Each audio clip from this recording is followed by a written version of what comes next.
Hola, ¿cómo están? Yo soy Javier Orbes, un apasionado del café, y en esta oportunidad les quiero hablar un poco de su historia, de esa bebida enigmática que nos despierta un sinfín de sensaciones. El café se presta para muchas cosas, para despertarse en las mañanas, para estudiar matemáticas, física, química o para escribir poesía.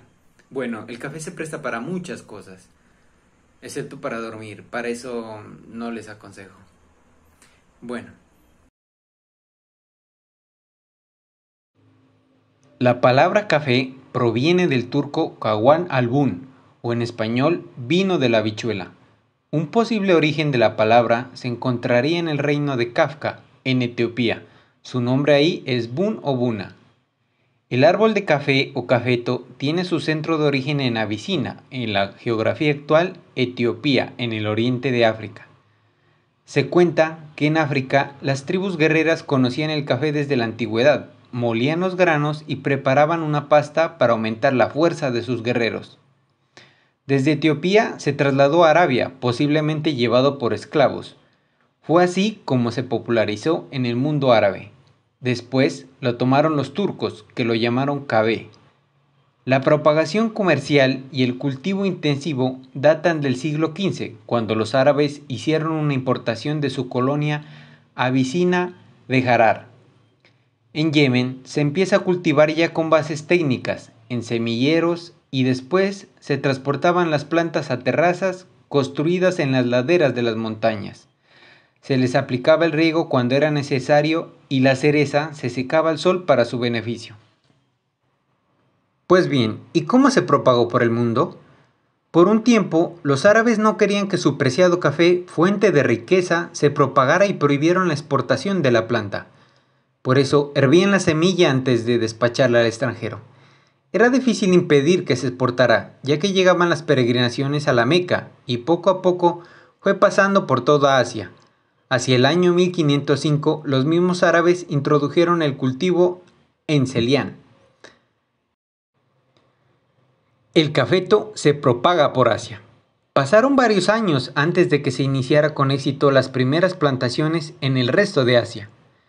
En 1658, los holandeses, que ya entonces se habían interesado por el nuevo cultivo, hicieron una importación a Celián. A finales del siglo XVII realizaron los primeros esfuerzos serios para llevar la planta a Java. Una primera importación de plantas llevadas a Malabar, India, en 1696, prospera lentamente hasta que unas inundaciones acaban los cultivos.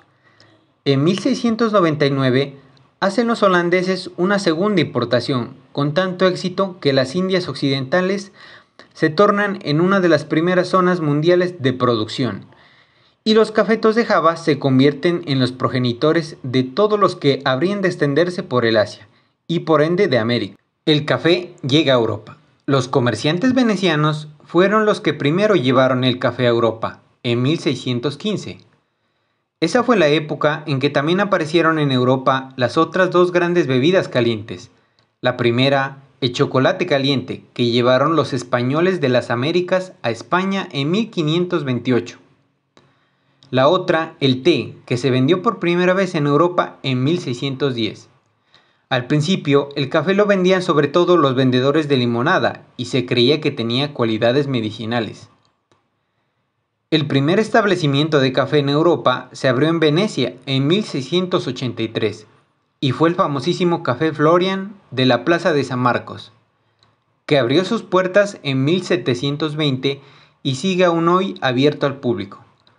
Un dato curioso, el mayor mercado de seguros del mundo, el Lloyd de Londres, empezó a funcionar como un establecimiento de café.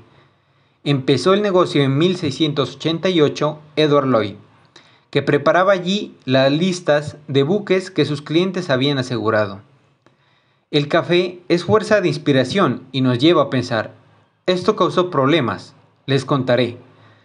Agitados debates acompañaron a los inicios de la introducción del café en el mundo islámico, debido a las características del café, ya que el Corán prohíbe todo tipo de intoxicación.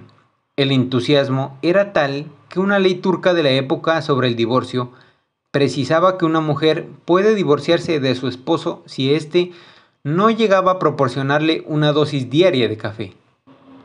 Por otro lado, en 1511, Cair Beil hizo cerrar todas las cafeterías cuando se enteró de que las críticas contra su poder provenían de bebedores de café.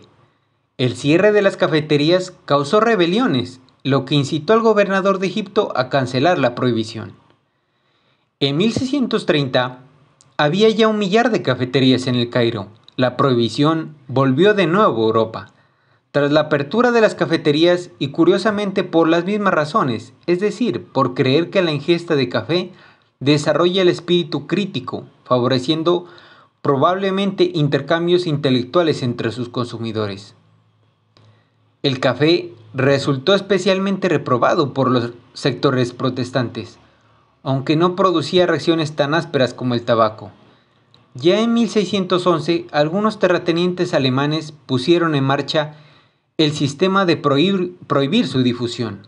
Estas medidas se mantienen durante al menos un siglo en el norte y este de Alemania, hasta que Federico II de Prusia despenaliza su uso, sometiéndolo al pago de un fuerte impuesto. El malestar frente al café prosiguió en el norte de Europa hasta bien entrado el siglo XIX.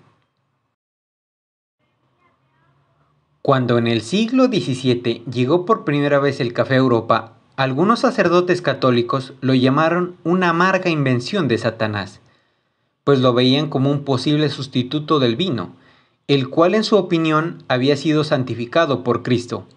Sin embargo, según el libro Coffee, se dice que el Papa Clemente VIII probó la bebida y al instante quedó cautivado. Para resolver el dilema religioso, bautizó simbólicamente el brebaje, haciéndolo así aceptable para los católicos.